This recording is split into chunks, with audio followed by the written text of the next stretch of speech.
Le balado Histoire d'un soir vous est présenté par les membres Patreon du podcast. Patreon, c'est une plateforme de sociofinancement qui fonctionne par abonnement mensuel. Si vous souhaitez devenir un partenaire du podcast, n'hésitez surtout pas à cliquer sur le lien que j'aurai mis en barre d'informations du présent épisode. Les abonnements débutent à 1$ par mois et il y en a vraiment pour tous les budgets.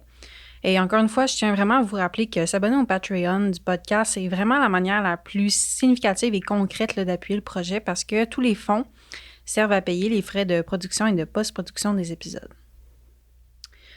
Je tiens également à remercier le café YoEco et son propriétaire Yorick Caron qui nous fournit un café à tous les épisodes depuis le tout début du projet l'année passée.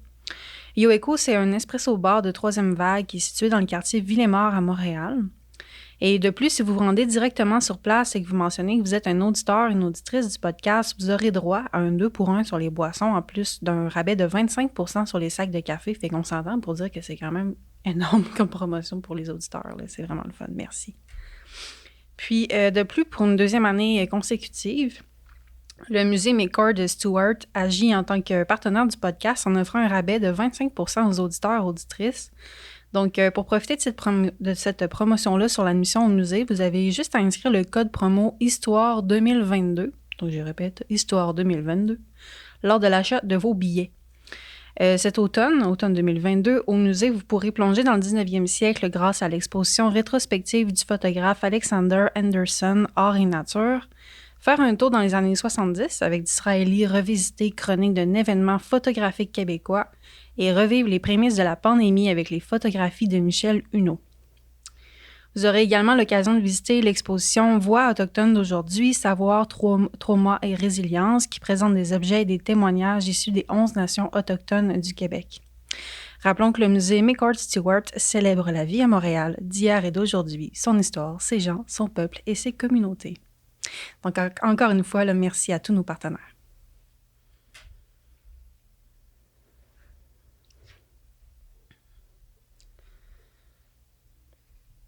Aujourd'hui, au podcast, je reçois Robert Aird. Robert Aird est historien de l'humour au Québec. Il est co-auteur de bon nombre de publications sur le sujet, dont notamment l'histoire de la caricature au Québec, histoire du politique du comique au Québec et l'histoire de l'humour au Québec de 1945 à nos jours. Son dernier livre, qui a été publié en 2016 aux éditions du Septentrion, s'intitule L'imaginaire comique dans le cinéma québécois de 1952 à 2014. Avant de devenir l'auteur féru que l'on connaît, Robert Aird a étudié en histoire à l'UQAM. Il a complété un baccalauréat en histoire puis une maîtrise en histoire sous la direction de l'historien Robert Comeau. En 2002, il a déposé son mémoire de maîtrise intitulé L'évolution du comique de scène au Québec francophone depuis 1945. Robert Aird est également conférencier. Et présentement, et depuis quelques années, il enseigne l'histoire de l'humour directement aux futurs humoristes québécois, c'est-à-dire à l'École nationale de l'humour, l'ENH pour les intimes. Donc, dans le podcast aujourd'hui, on est revenu sur son parcours. On a parlé de comment l'histoire est devenue une passion pour lui, mais aussi comment est-ce que l'humour est devenu une interrogation intellectuelle à travers son parcours. On a parlé de son mémoire de maîtrise, puis on a plongé beaucoup dans l'histoire de l'humour au Québec depuis 1945. Donc, sur ce, je vous laisse sur cette belle rencontre que j'ai eue avec Robert Aird et je vous dis bon podcast.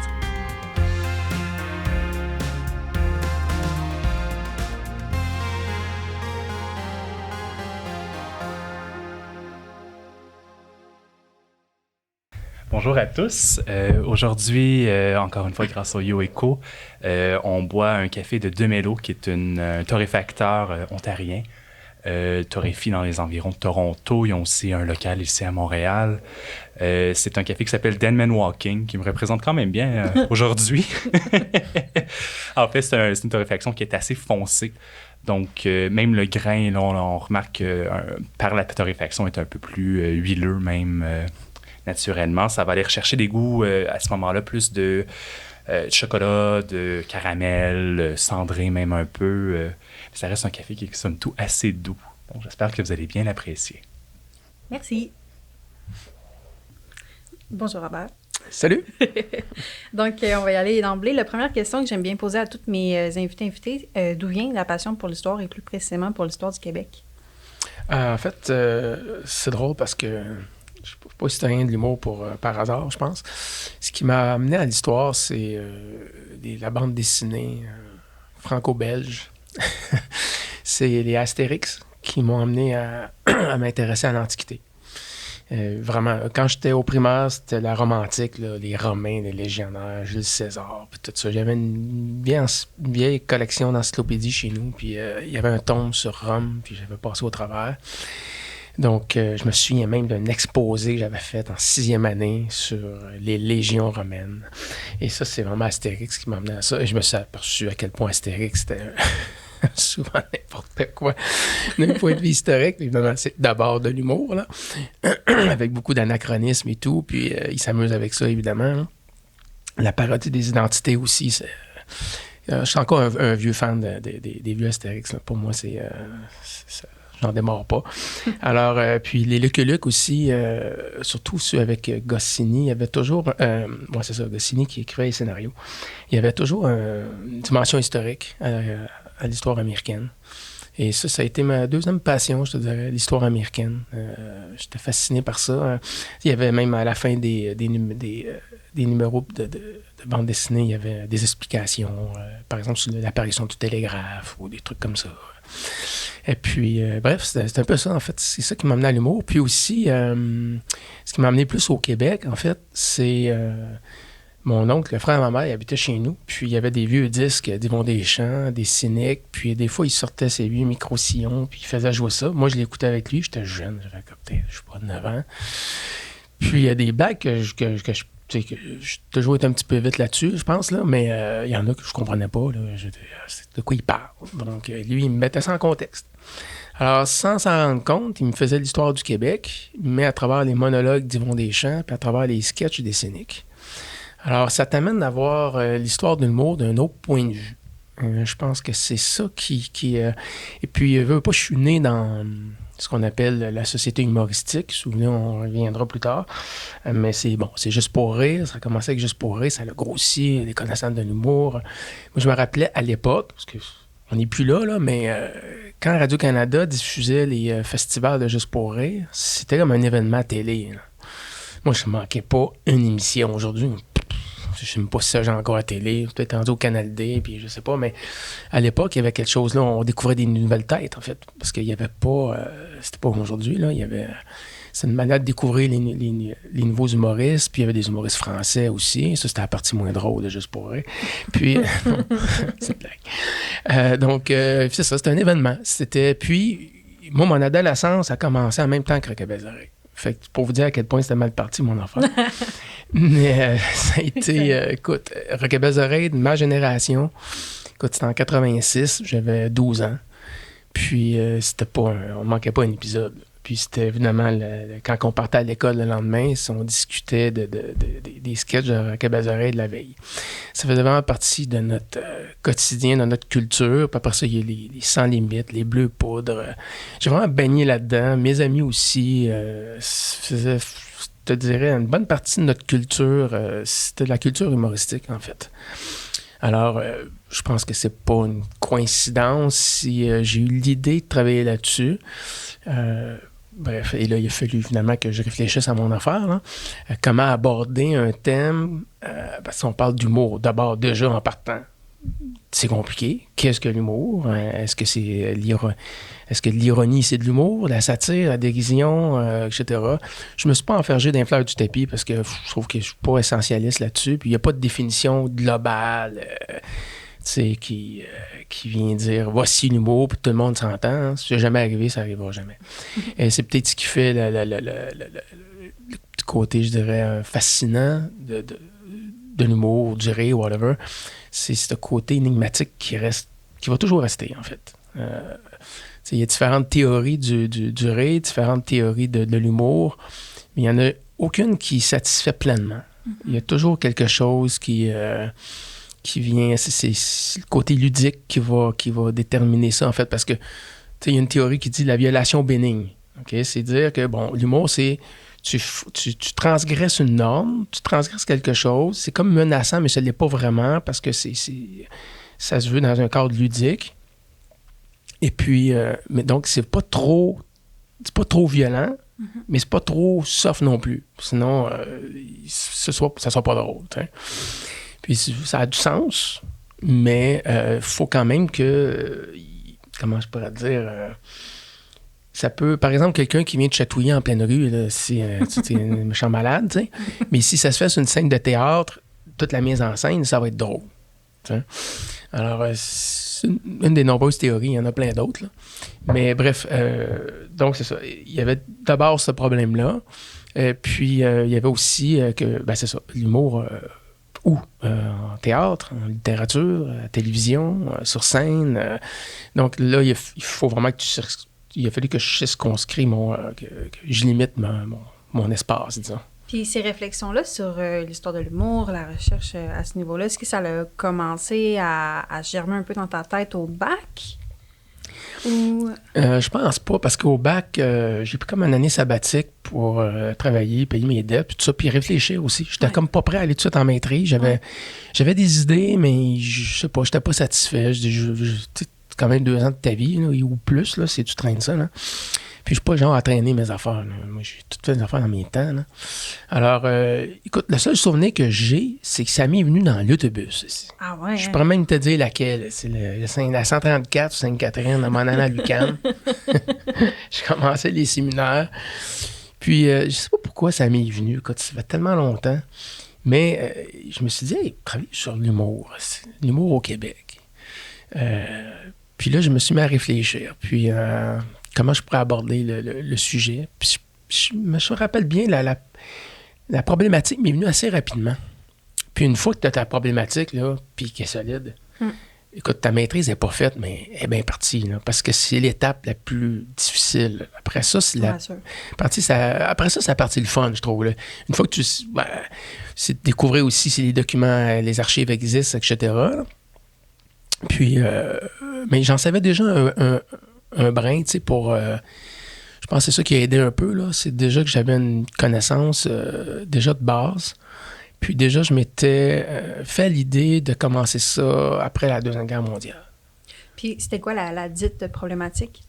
C'était de voir l'humour comme une espèce de miroir de la société, comme un reflet de la société. Que les humoristes sont un peu des messagers. C'est un peu des témoins de l'histoire. Que c'était une façon que je voyais l'humour comme un baromètre pour mesurer les tensions, mesurer le pouls d'une population. C'est une façon de faire l'histoire populaire aussi. Ouais. Parce que l'humour au Québec est foncièrement populaire. Déjà, je savais ça d'instinct, c'est-à-dire, je le vois bien, c'est des gens du peuple qui s'adressent au peuple. Donc, c'est vraiment un humour populaire, c'est pas un humour d'élite. Donc, c'est un peu ça qui m'a mis... puis je trouvais que ça faisait du sens, en fait. Et aussi que, en travaillant là-dessus, justement en peaufinant ma thèse, je découvrais que, oui, au final, parce que là, puis plus tard, hein, c'est une réflexion sur le long terme. C'est pas mon premier livre, c'est une chose, mais il y a des choses que j'ai peaufinées par la suite, puis j'ai changé d'idée. J'ai fait, non, c'est pas aussi simple que ça. Un peu comme... un livre célèbre, un essai célèbre, c'est celui de Michael Bakhtin sur le carnaval, qui présente comme qu'il y a 2 visions, la vision sérieuse, la vision populaire, puis mais finalement que c'est un humour subversif, le carnaval c'était subversif, etc. Ça remettait en question l'ordre établi, puis tout ça. Mais en grattant, au plus tard, je me dis, non, finalement, c'était plus un exutoire. Quand le carnaval est devenu vraiment subversif, c'est que des choses qui avaient évolué. T'sais, il y avait une remise en question de la religion catholique, de l'emprise de l'Église, c'était les réformes protestantes, etc. Et puis, toutes sortes de remises en question, de la découverte des Amériques qui venait tout bouleverser une façon de penser.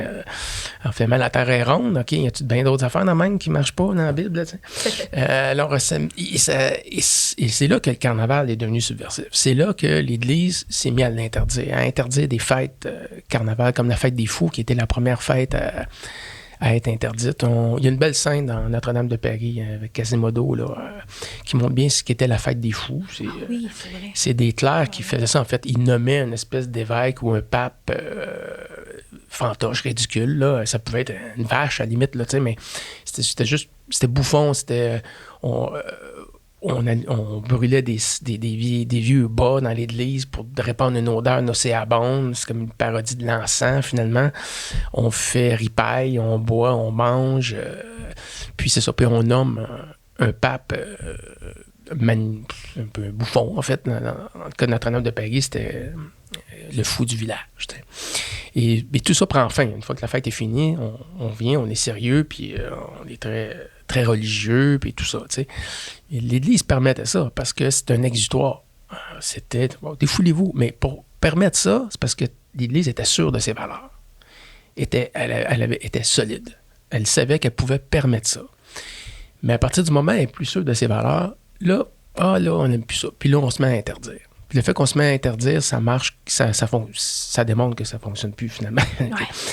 Puis, bref, au Québec, c'est un peu ça. Tu sais, l'Église catholique était, écoute, elle se mettait à snobber le théâtre du vaudeville, elle disait que c'était pas moral, etc. Elle n'avait rien compris, le théâtre burlesque, il n'y avait rien de subversif là-dedans, mais l'Église voyait quelque chose là de dérangeant. Ça montre à quel point elle était peut-être...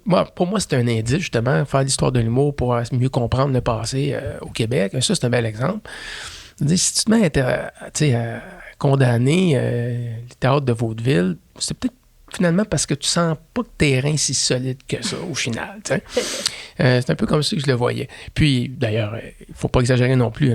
L'Église, on parle du haut clergé, parce que le bas clergé, les frères, les prêtres, les curés, eux autres, ils arrivaient des villages, puis c'était des gens du peuple. Alors, ils laissaient le sous-sol de l'Église pour permettre les représentations des spectacles de burlesque. Là. Alors, c'était pas si... puis il assistait lui-même au spectacle, puis il rigolait. Là. Alors, il faut quand même faire une distinction. Là. Mais là, au clergé, c'était, écoute, on transgresse des interdits. Les valeurs américaines aussi, de consommation, le consumérisme. On parle des vedettes d'Hollywood, on parle d'aller danser dans des boîtes de jazz. C'était des valeurs urbaines. Alors, la ville, c'est comme un lieu de perdition, tout ça. C'est ce qu'ils voyaient dans le théâtre de vaudeville. Ils se sentaient menacés, en fait. Puis, elle l'était réellement. Puis, ta maîtrise, tu l'as située pour la période, là, ça commence en 1945. Ouais. Qu'est-ce qui vous a fait choisir ça, toi, puis ton directeur? Ben, c'est que je voyais là un début de professionnalisation du comique. OK. En fait, c'était déjà là avec le théâtre burlesque, à quelque part, parce que les comédiens du burlesque, vraiment, ils faisaient ça comme métier, puis ils gagnaient leur vie avec ça. Mais c'était du théâtre, c'était un spectacle de variété. Quand je dis théâtre de vaudeville, c'est un spectacle de variété. Tu avais une ouverture musicale, tu avais un chanteur, une chanteuse, tu avais des numéros de prestidigitateurs, tu avais un monteur de chiens, tu avais un paquet d'affaires. Tu avais des petits sketchs, tu avais un mélodrame, une petite courte pièce mélodramatique, puis tu avais la grande comédie qui durait environ 40 minutes. Donc, c'était ça, un spectacle de burlesque. Mais après la guerre, il est apparu, en fait, le cabaret québécois. Et là, c'est là qu'est né le showbiz, en fait, Okay. au Québec. Parce qu'avant, c'était les nightclubs. Et ça se déroulait principalement en anglais. Il y a eu des cabarets francophones. Il y a eu le Chaboté en 1928. Ça n'a pas duré très longtemps. Les raisons, c'est la crise économique, évidemment. Mais les nightclubs, ça coûtait quand même... Tu sais, c'était pas... t'avais un cover charge, comme on dit, là. Puis, bon, tu payes ta boisson. Mais la majorité des Canadiens français n'avaient même pas les moyens d'aller là. Mm-hmm. Théâtre burlesque, ça coûtait une coupe de sous, là. Puis, t'en avais pour ton argent. Ça durait 4 heures. Écoute, 4 heures? C'était fou, là. Écoute, là, en fait, c'est qu'ils ont... Quand il est arrivé le cinéma... la poudre Rose Ouellette, elle était au Théâtre National. Le Théâtre National appartenait à une compagnie de distribution de films français. Alors, ils présentaient des films. Alors, fait que t'arrivais, t'avais deux films français, puis après ça, t'avais le spectacle. Donc, au total, tu fais 4 heures dans le théâtre. Là. Pourquoi? C'est 25 sous, genre? Alors, dans le club, c'est 1,50. Je parle de l'argent de l'époque, là, c'était plus d'argent. Hein. Donc, 1,50 rentrée, puis là, il faut que tu payes ta boisson, puis tout ça. Puis tout se déroulait en anglais. Il faut dire qu'il y a eu la prohibition qui était passée par là, puis beaucoup d'Américains qui venaient ici. Tu avais des boîtes de jazz également. Mais tu n'avais pas de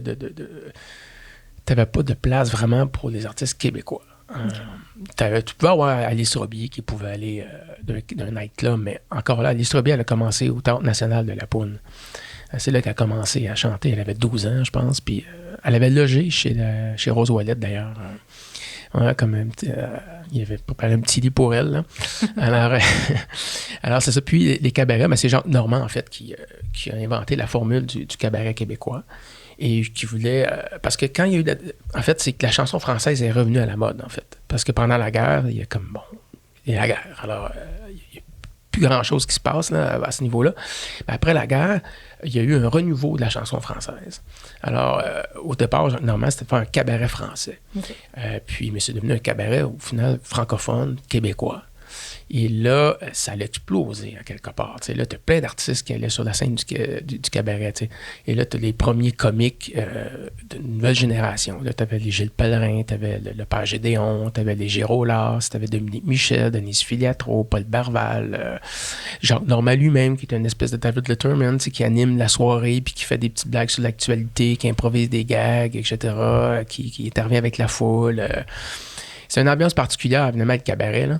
Mais c'est un espace de liberté aussi, surtout pour des gags sexuels. Je dis pas qu'on était comme... c'est pas une blague sexuelle comme on va entendre aujourd'hui, évidemment, là. Mais quand même, un double sens. Par exemple, Jacques Normand qui demande à la dame, est-ce que vous travaillez? Oui, vous travaillez dans quoi? Je travaille dans les sous-vêtements. Ah, moi aussi, ça m'arrive. Genre de gags comme ça. Mais c'est vraiment un espace de liberté. Parce que c'est quand même les années 50. Puis on s'aperçoit que finalement, les Québécois sont peut-être pas si catholiques que ça. Puis c'est ça, là, ta maîtrise apportait sur 45 à nos jours. Oui, à nos jours. Ouais. Puis c'est quoi les grosses tendances, sinon les charnières qu'il y a eu dans cette période-là? Là, on a parlé de la professionnalisation à peu près vers 45, mais après ça, c'est quoi les grandes étapes? Ça, comme je dis, c'est les débuts. Hein? On commence à... C'est encore un chemin qui n'est pas... écrit d'avance, là. C'est pas je m'inscris à l'École nationale de l'humour puis je vais devenir humoriste. Ça, c'est là, on pleinement une professionnalisation du comique. T'en fais un métier. Avant, t'arrivais là par accident. OK. Jusqu'aux années 80. Aux années 80, tu vois que là, quelqu'un comme Daniel Lemay qui cherchait. Là, il y a eu la scène des lundis dehors, il y a eu le festival Juste pour rire. Il savait qu'il voulait faire ça comme métier. C'était quand même nouveau. Tu sais, Yvon Deschamps est arrivé là par accident. Clémence Desrochers, c'est d'abord une poète, une chansonnière, qui a fait de l'humour, qui a fait du monologue, mais c'était pas une humoriste. Même Yvon Deschamps, c'était un ironiste, monologuiste. Finalement, c'est lui qui a un peu inventé le métier dans la mesure où c'est Yvon Deschamps qui fait que l'humour est devenu un spectacle en soi. Que pendant 1 heure et demie, tu fais de l'humour sur scène. Ça, c'était nouveau. Dans les années 50, oui, t'as un sketch comique de la tulipe, mettons, mais après ça, tu passes à une chanson. C'est encore un peu dans le spectre d'un spectacle des variétés. Alors que Yvon Deschamps, c'était un monologue. Les Cyniques, par contre, qui ont fait du cabaret aussi, là, mais les Cyniques, c'était plus des sketchs. C'était un groupe d'humoristes. Mais eux aussi, ils ont ouvert des portes, là, surtout avec leur type d'humour, en fait. Et en fait, il y a différentes façons de voir l'évolution de l'humour. Tu as, dans le contenu, les cyniques disaient eux-mêmes, ils trouvaient que l'humour est un peu rose bonbon, c'est un peu bon enfant. Eux, ils sont arrivés avec un humour anticlérical, très politique, nationaliste aussi, très humour noir également, ce qui était pas mal nouveau dans le portrait.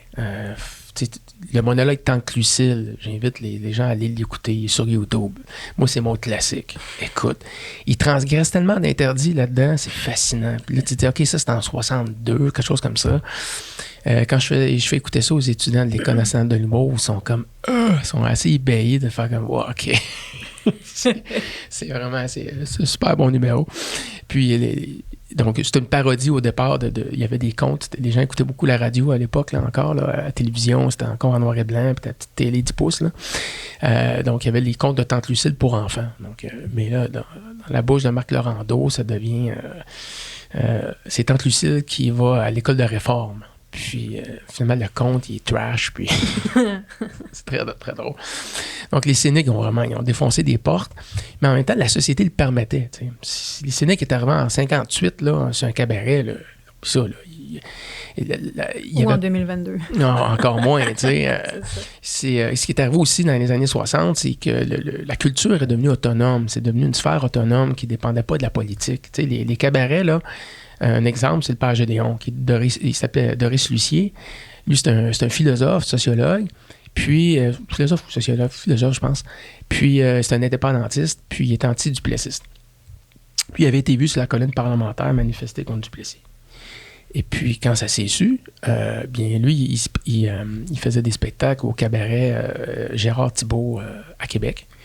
Puis, ben, il y a quelqu'un du parti, il est allé voir Thibault, puis il a dit, écoute, si tu veux garder ton permis d'alcool, lui, là, on veut plus le voir. Oui, c'est comme ça que tu voyais que, bon, OK, tu peux faire des blagues de sexuelles, mais sinon, attaque pas le régime, puis attaque pas l'Église non plus. Dans les années 60, avec le changement de gouvernement, avec le Jean Lesage, là, il y avait comme un vent de changement. Et puis, les artistes ont embarqué là-dedans totalement, parce que là, ça mettait... On écoute, par exemple, Marc Laurando. J'ai passé du temps beaucoup avec lui pour faire l'anthologie sur les cyniques. Il dit qu'il y avait comme... on étouffait. Intellectuellement, on étouffait. Et là, on voit les portes s'ouvrir. Les autres sont rentrés là-dedans complètement et ils ont certainement contribué à la Révolution tranquille. Ils ont été des joueurs clés, je pense. Mais ils n'ont pas provoqué la Révolution tranquille. Ils ont participé à celle-ci, ils l'ont animée, ils ont été... mais c'était déjà là dans l'air. C'est là que je reviens à ma thèse, c'est que un humoriste ne va pas provoquer une révolution.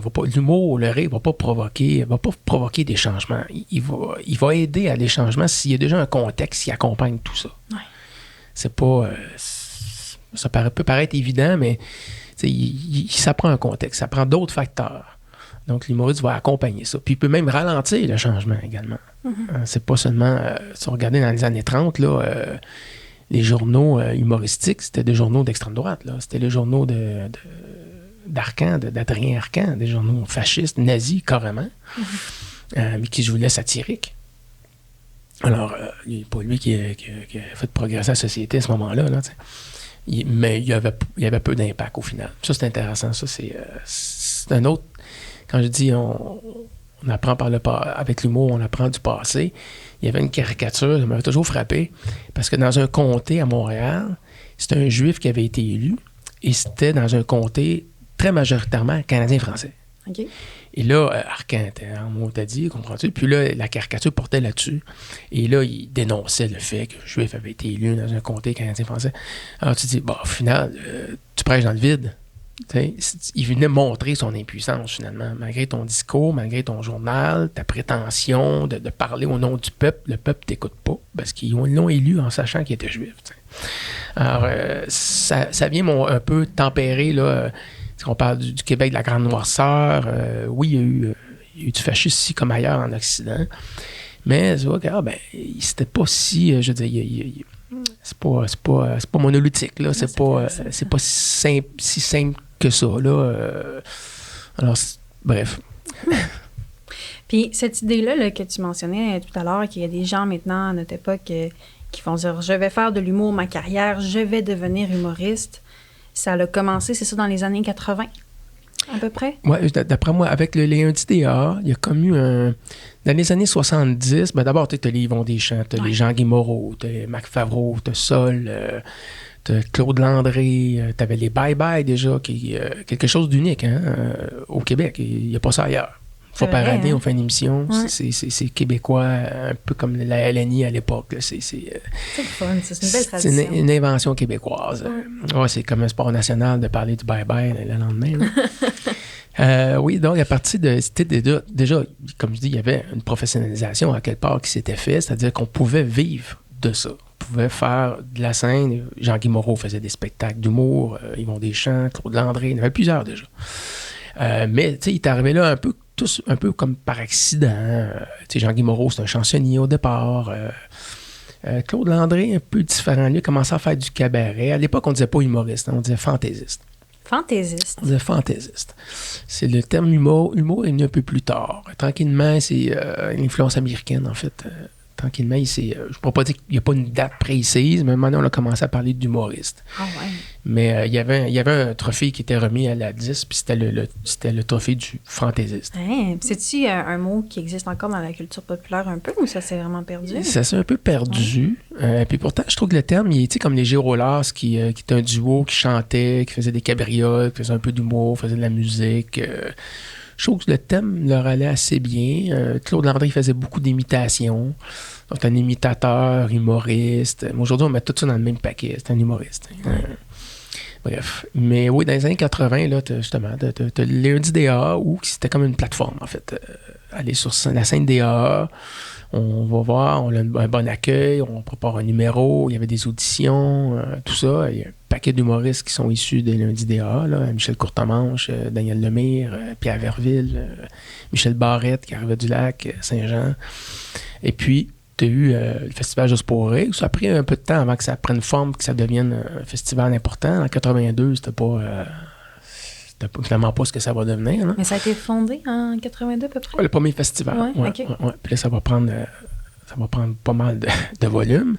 Puis, tu as l'École nationale de l'humour. Ouais. Parce que, justement, Louise Richer, Gilbert Rozon constataient que il manquait de balises, en fait. Justement, parce qu'ils voulaient faire carrière là-dedans, mais il y avait un vide, en fait. Ils ont comblé ce vide-là en créant l'école. Puis ça aussi, l'école a beaucoup évolué. Au départ, c'était plus des ateliers, etc. Puis là, ça est devenu vraiment une école avec des très sérieux, des profs vraiment solides, puis des formations en tout genre. Là. Ça a pris... Ouais, ça aussi, ça a pris beaucoup de volume.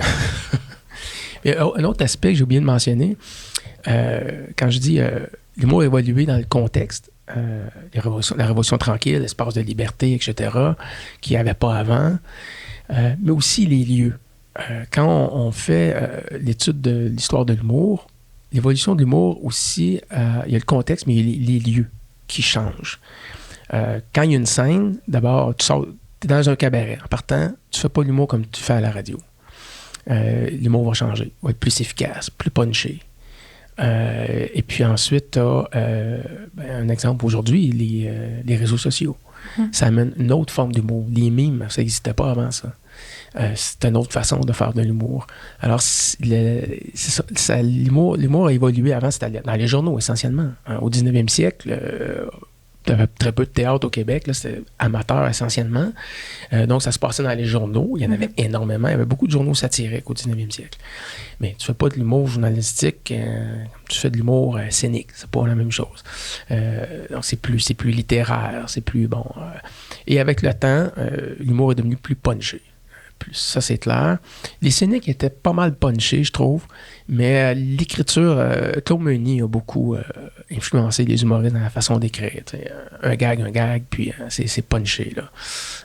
Et puis, des fois, il y a un retour de balancier, Martin Matt qui va s'approcher plus du monologue, qui va être moins punché, mais tout aussi pertinent.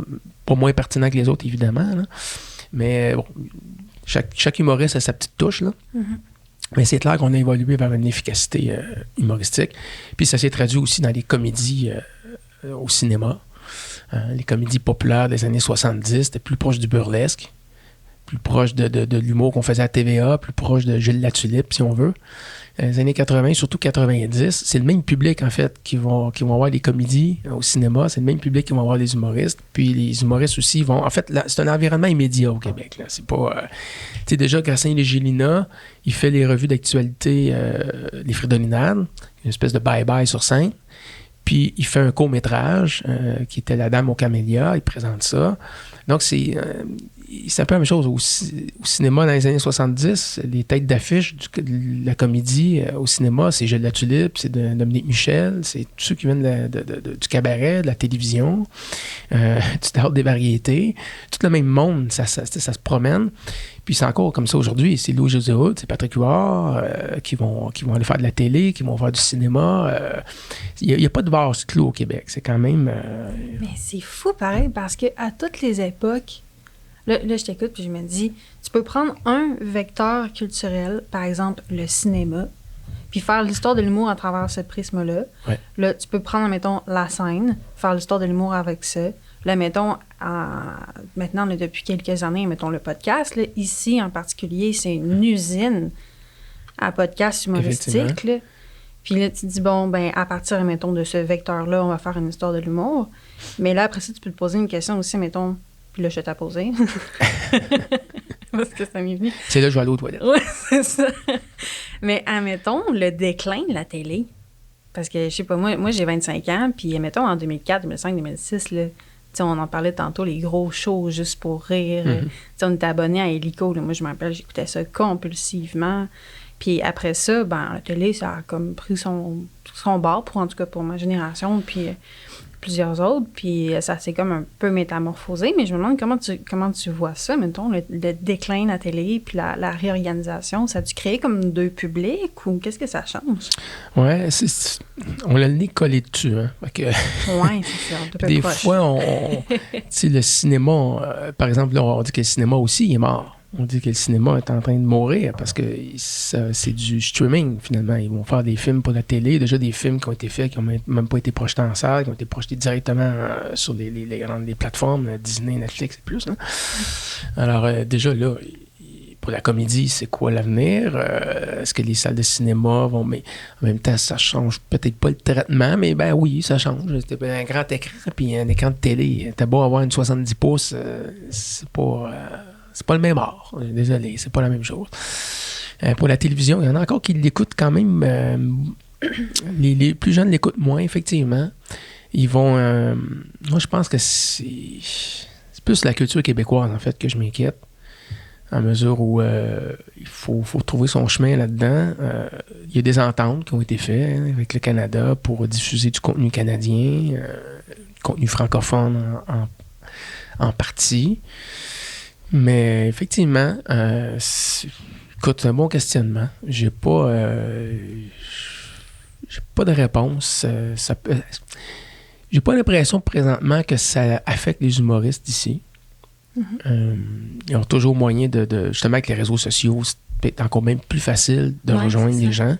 Avant, écoute, là, tu faisais une pub pour ton show, il fallait que ça passe à la télé. C'est vrai. Maintenant, tu as ta page Facebook, tu fais ton vidéo, tu mets ça grand public, puis tout le monde va le voir.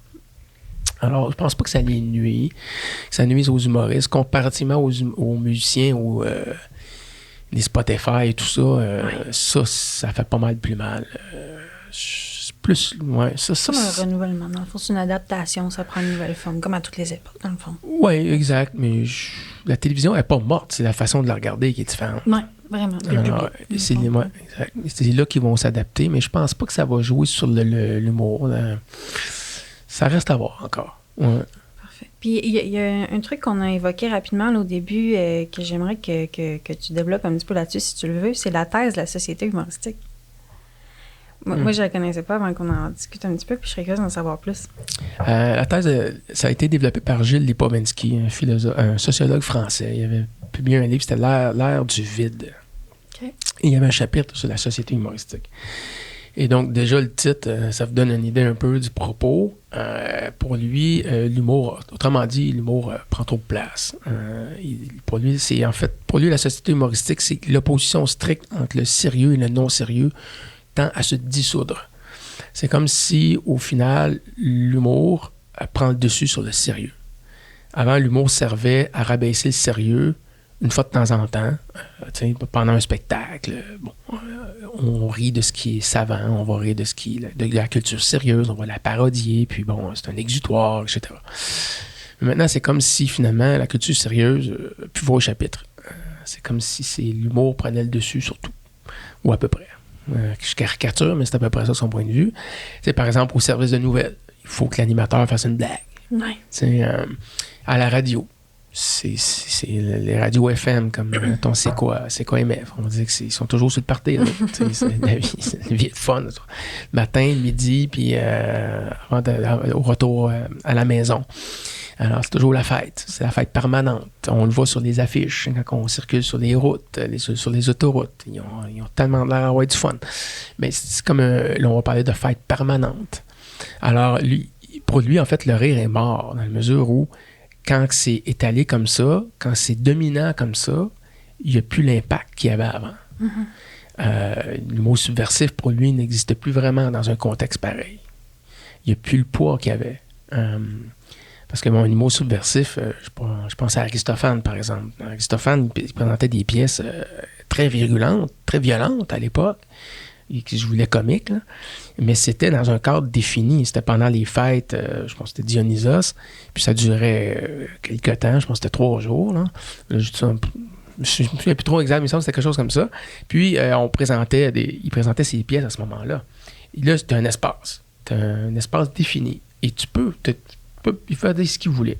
Socrate, lui, avait dit des trucs contre les politiciens de l'époque, puis on l'a exécuté pour ça. Mais il n'a pas fait ça dans l'espace théâtral, dans l'espace ludique. Vous comprenez? C'est un espace qui est ludique, c'est permis de le faire. Mm-hmm. Alors, cet espace-là a éclaté, autrement dit. C'est maintenant toujours 24 heures sur 24. Beaucoup au Québec aussi, vraiment, c'est majeur. Quand même. Oui.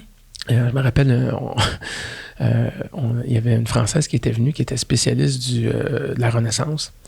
Puis on l'avait fait venir pour un colloque. Non, on l'avait fait venir pour un colloque, puis elle était venue parler aux étudiants également.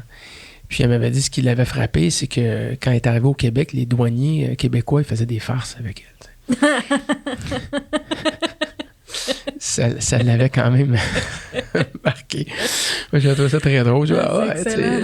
Ça en dit beaucoup quand même. Hein? C'est une anecdote, mais je trouve que ça en dit beaucoup. Tu as dit jamais que le douanier, c'est quand même drôle. Ouais, quand même. Mais bon, ça, c'est un trait caractéristique du Québécois. C'est peut-être le propre... Serge Bouchard disait que c'était l'humour des faibles. C'était une façon on est en minorité, on lutte pour notre survie depuis longtemps, on se bat pour notre culture... on a besoin de ça pour se défendre, en fait. C'est comme un moyen de défense, un mécanisme de défense pour les plus faibles, pour les dominés, si on peut dire. Alors, c'est peut-être une façon de voir ça, mais moi, je vois ça aussi, je pense que Serge Bouchard était d'accord avec moi, c'est aussi... Québec, ça a été longtemps un grand village, puis ça l'est encore en bonne partie. Là. Et c'est un mécanisme de défense qui permet de dénoncer des contraintes, de dénoncer des choses, mais le fait qu'on le fait par l'humour, ça menace pas la cohésion du groupe. C'est vrai. Donc, c'est une façon de maintenir la cohésion, finalement. On se défoule un peu, on le fait avec de l'humour. Donc, on critique, on fait passer des messages, mais ça se veut pas... ça se veut pas violent, au final. On passe par le biais de l'humour. On en rit, on s'en moque, puis ça maintient la cohésion du groupe. Ouais. Puis là, il nous reste quelques temps, mais je suis con, mais un petit peu vers là... Toi, tu enseignes à l'ENH. Oui, depuis, je pense, 2002, 2003. Ah oui, hein, depuis... Ah mon Dieu, c'est là. Ouais, ben après ma maîtrise a été publiée en 2000. Ça va commencer par des conférences. Elle m'avait invité. J'avais été un peu critique du milieu, mon premier livre, mais je reprenais aussi les critiques... je reprenais les critiques de tous les chroniqueurs qu'il y avait à l'époque, puis justement, Gilles Lipovensky, puis... Il y a toujours des critiques comme ça, surtout du côté français. Hein. Les philosophes français, là, ils ont repris la thèse de Lipovensky, puis ils dénoncent aussi cette société humoristique, etc. L'humour comme spectacle, théâtralisation du monde politique. Les débats en est c'est un show. Moi, je regarde plus les débats, ça fait des années, parce que j'ai trop compris à quel point c'est un show, puis ça m'énerve. Mais ça, c'est personnel. Mais je me sens pas obligé de regarder les débats. Mon idée est faite avant le débat, anyway. Mais là, je me perds dans mes idées, mais c'est quoi ta question? C'était là, ça a commencé comme ça. Donc, Louise, elle voulait, parce que Louise Richer est très ouverte, puis elle dit, elle veut qu'ils entendent qu'ils entendent les critiques, elle veut des débats, elle veut un espace de débat à l'école, qui réfléchissent sur leur métier, sur le rôle qu'ils ont à jouer, etc. Est-ce qu'ils ont un rôle à jouer dans la société? Mm-hmm. Et de là aussi l'idée d'enseigner l'histoire, qu'est-ce qui vous précède? Parce qu'on n'est pas de nulle part, hein? On n'est pas du néant, ce que t'es, c'est que t'es un produit de quelque chose, une création de tout ce qui te précède. Alors, c'était un peu ça l'idée. Puis, tranquillement, j'ai formé un cours sur l'histoire de l'humour. Puis après ça, j'ai dit, on peut-tu élargir ça? Bon, OK. Fait que j'ai fait l'histoire de l'Antiquité jusqu'au 20e siècle. Mais au 20e siècle, là, je m'en maintenais au Québec parce que c'est trop gros, évidemment. Puis, je suis pas non plus... je suis pas une éminence grise tant que ça. Là, on a commencé à faire venir un peu plus de spécialistes. Là. OK, toi, tu connais Christelle Paré, qui est maintenant directrice pédagogique. Commencé à venir pour donner un cours sur l'histoire de l'humour américain. Hein. qui est évidemment très important, puis qui, encore plus aujourd'hui, je dirais, les jeunes aujourd'hui sont beaucoup plus bilingues que ma génération, puis ils ont beaucoup plus écouté de télé américaine, puis d'humoristes américains, ils les connaissent, là, à la limite plus que les humoristes québécois. Puis là, en ce moment, t'en donnes 3, si j'ai bien compris, c'est ça? Ouais, 2, 3. Des fois, je vais donner en Antiquité, Moyen-Âge. Ça dépend de qui. Si on me le demande, parce que l'autre, il peut pas donner le cours. Là. Je me souviens plus c'est qui donnait le cours. Il y a Pierre-Michel Tremblay qui donnait l'Antiquité. Je pense qu'il donnait aussi Moyen-Âge. Puis, mais moi, j'ai été longtemps, quand même, plusieurs années à donner tout ça. Antiquité, Moyen-Âge, Renaissance. On a Louis XIV, là, puis tout ça, là, l'absolutisme, donc Molière, etc. C'était quand même très vaste comme. Sérieusement, ton parcours me fascine parce que j'en discutais hier, j'avais une réunion de travail à l'UQAM, là, puis je parlais que je t'ai rencontré aujourd'hui. Puis là, on disait, c'est fort pareil. Il étudiait en histoire de l'humour, il finit prof de l'histoire de l'humour à l'ENH auprès des humoristes directement. On était comme, mais quelle créativité de l'historien qui sort! J'ai fait ma niche, en fait. C'est vraiment hot, pour vrai, bravo! J'ai fait ma niche, puis je m'attendais même pas. Tu sais pas ce que ça va devenir, ton affaire, là. Puis, je me rappelle quand j'étais allé voir Robert Comeau, puis j'ai proposé mon idée, mais Robert Comeau, c'était un être tellement ouvert, puis plein d'idées. Lui, c'était une machine. J'ai adoré travailler avec lui. Puis des fois, il m'invitait, viens déjeuner, j'ai de quoi te proposer. Puis il y a des idées, mais il n'a pas le temps de les réaliser lui-même. Fait qu'il il délègue. Il délègue ça aux étudiants. Écoute, je sais pas, il est parti combien de carrières d'historien, cet homme-là, mais il est assez extraordinaire. Puis quand j'étais arrivé avec cette idée-là, au départ, j'étais allé voir Robert Gagnon, qui était une espèce de chef de module, là.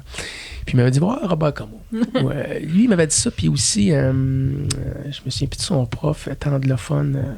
Son nom m'échappe. Mais je pense que Lucie m'avait dit, oh, voir Robert. Puis, bref, lui, non, il a tout de suite accepté pour une idée. Il voyait le potentiel là-dedans. Je disais un peu mon idée, ma problématique. Je trouvais que ça faisait du sens. Il t'a écrit beaucoup aussi. Puis, j'ai publié pas mal. Oui, je regardais ça hier ou avant-hier. Oui, puis là, présentement, là, j'écris sur je fais l'Observatoire de l'humour a sorti son petit magazine en numérique, Observatoire de l'humour. Je présente ça rapidement. C'est un rassemblement de chercheurs praticiens. Okay. On a organisé plusieurs colloques. On a publié un livre sur Roch à belles oreilles, sur les cyniques. Puis là, moi, j'ai ma petite chronique historique. Là. C'est une chronique, donc je me lance un peu. Ça me fait du bien. Je suis moins. Je reste sérieux. Je fais un travail d'historien. Mais je parle au jeu, ce que je n'ai jamais fait dans mes écrits, ça fait bizarre. Et puis, j'aborde des gens qui ont marqué l'histoire de l'humour à leur façon. Des fois, j'en sors de l'ombre. Claude Landry, tout le monde l'a oublié. Je trouve ça triste parce que c'était une vedette dans les années 70. Quand je parle d'eux aux humoristes, aux étudiants de l'école, personne ne sait c'est qui. Puis là, quand je leur fais jouer des numéros, ils font comme « OK! » Il y a un numéro, le bouncer. C'est un traumatisme pour ceux qui veulent aller écouter sur YouTube. C'est comme, wow, c'est tout un personnage, une espèce de Jean-François Mercier, mais version années 70. Là. Okay. Et puis, bref, là, j'ai décidé de travailler sur Jean Grimaldi. Alors là, je suis parti là-dessus, puis ça me permet de... Je n'étais pas allé beaucoup là-dedans, de pousser plus les biographies sur les humoristes. Vous travaillez sur Yvon Deschamps, sur les cyniques et tout ça, mais là, c'est d'aller plus loin dans Jean Grimaldi, c'est un directeur de troupe, un metteur en scène. Mais il faisait des tournées dans les années 20-30. Écoute, les routes impraticables. Il prenait le bateau, il se prenait à Val-d'Or. En Italie, jusqu'en Anticosti, sérieux. Il était pas obligé de faire ça. Là. C'était pas payant, ces tournées-là. Là. C'était juste pour faire connaître leur art aux gens qui habitaient dans les régions reculées. C'était une passion du métier. Là. Il n'y avait rien qui les obligeait à faire ça. Puis c'était dangereux. Là. Les routes, à l'époque, là, écoute, je pense que c'est pour 50 km, ça leur avait pris 4 heures parce qu'ils avaient fait 8 crevaisons. Oh my God! C'est plein d'histoires de même. Le bateau qui fuit parce que Guimond faisait tellement de farce que le pilote du bateau, il s'en allait en Gaspésie, le pilote du bateau, il était trop distrait par Olivier Guimond et ses cabrioles. Fait qu'il a comme pogné une roche. Mais voyons! Fait que là, l'eau a commencé à rentrer dans le bateau. Là, les madames, ils sortaient, là, il y avait des manteaux de fourreux, genre, puis là, ils essayaient de boucher le taux. Mais ouais, avec des manteaux de fourrure. Ouais, essayer pour arrêter la fuite, pour pouvoir se rendre OK. Jean Grimaldi, c'est des anecdotes. Là, OK, tu dis, c'est pas de la grande histoire, mais c'est le fun en maudit pareil. C'est le genre de fait historique qu'on va savoir, là. Il y en a bien d'autres. On n'a pas le temps, mais Non, il y a tout plein d'anecdotes. Parlant de pas le temps, il faut qu'on s'arrête. Et- Écoute, on est rendu là, on est à la fin, on a quasiment plus de temps, mais je voulais quand même savoir qu'est-ce qui s'en vient pour toi dans les prochains mois, prochaines années, tes projets. Ben là, c'est ça. C'est la revue de l'Observatoire de l'humour. Je suis assez impliqué là-dedans. On suit des fois quelqu'un qui va sortir une idée, un nouveau livre, un nouveau colloque, et puis tout ça. Puis là, c'est pas mal ça. Puis là, je travaille sur la chronique. Je travaille sur Jean Grimaldi. Puis après ça, je vais voir qui peut-être sur qui je vais travailler. J'essaie de sortir des gens de l'ombre un peu. Faut de voir des gens qui ont passé plus sous le radar. Là. Ouais. C'est eux, j'essaie des gens que les gens ont oubliés. Qui devraient. Albéric Bourgeois, ça, c'en est un autre. Les Québécois ne le connaissent pas. C'est un monument. Il est énorme. Pendant toute la première moitié du 20e siècle. C'est un monument, ce gars-là. Donc, c'est sûr que je vais travailler sur Albéric Bourgeois. Les remarquables oubliés de l'histoire de l'humour. C'est un. Ça serait bon comme titre, ça. Merci. Puis, petite question personnelle que je vais me poser aussi, qu'est-ce qu'on te souhaite? Pas de souhait, moi. Rendu à l'âge que j'ai, les souhaits, ils vont à mes enfants. Puis, non, ça paraît têteux, mais je leur souhaite juste de pouvoir s'épanouir. Puis les deux sont... mon garçon est en cinéma, puis il y a qu'il y a de l'imagination, ça fait pas de sens. Il sort par les oreilles. Je trouve ça merveilleux de le voir. Puis sa sœur qui est plus jeune, dans son secondaire 3, c'est la même chose. Les deux font de l'impro, les deux ont de l'imagination à pu finir. Écoute, leur jeu ça, dans le sous-sol chez nous, c'était de s'inventer des personnages puis de les jouer. Alors, pour moi, l'avenir de l'humour, en fait, j'ai dans mon salon. C'est tellement nice. Hey, merci. Merci infiniment. Bienvenue.